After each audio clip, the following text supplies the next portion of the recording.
is die kwaad, die geen hart vir jou in my hart nie.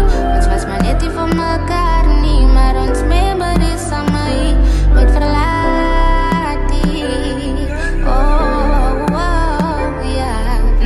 So what's the difference between ek en sy? Ons het gechanged, but sy het gechanged in a different way.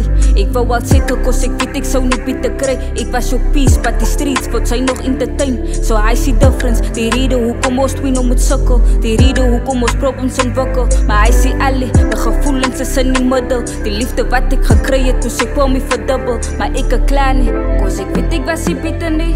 Maar jou foute is iets wat ek nie kon gesien het nie. So ek weet maar nou jou energie. En het dan het dat ons twee was ook net enemies. So ek sê dankie, sy traakie, want ek sou het nooit so aanvaar nie. Sy weet is die in my hart nie.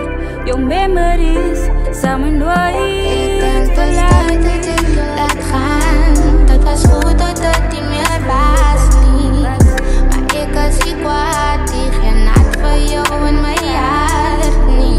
Ons was maar net nie van mekaar nie, maar ons memories aan my nooit verlaat nie. So ek wens jou die beste, want jy was die beste vir die tyd. Maar dis nou ons einde, ons boek op die laaste page. So ek sê dankie vir jou tyd. Jy het my weer kom leer hoe om my hart te gebruik.